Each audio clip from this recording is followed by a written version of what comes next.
بسم اللہ الرحمن الرحیم۔ مخلوق سے مدد۔ یہودی حضرت زکریا علیہ السلام کی جان کے در پہ ہوئے تو وہ شہر سے نکل کر جنگل میں چلے گئے۔ انہوں نے یہودیوں کو اپنا پیچھا کرتے دیکھ کر ایک درخت سے کہا، مجھے پناہ دے۔ درخت چر گیا اور آپ اس میں رپوش ہو گئے۔ جب یہودی اس درخت کے قریب پہنچے تو شیطان نے سارا قصہ بیان کر کے انہیں درخت کو آری سے 2 لخت کرنے کا مشورہ دیا۔ جب آری درخت کاٹتی ہوئی حضرت زکریا علیہ السلام کے سر تک پہنچی تو آپ نے آہ کھینچی۔ اس پر ارشاد ربانی ہوا، اے زکریا، مصائب پر پہلے صبر کیوں نہیں کیا؟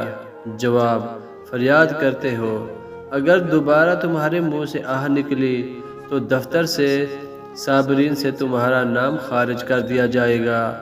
جب آپ نے ہونٹوں کو بند کر لیا اور 2 ٹکڑے ہو گئے مگر اف تک نہ کی۔ حضرت زکریا علیہ السلام آری سے کیوں چیر کر رکھ دیے گئے؟ محض اس لیے کہ انہوں نے خالق کے بجائے مخلوق اور درخت سے پناہ طلب کی۔ دوستو، یہ ایک سبق آموز واقعہ ہے۔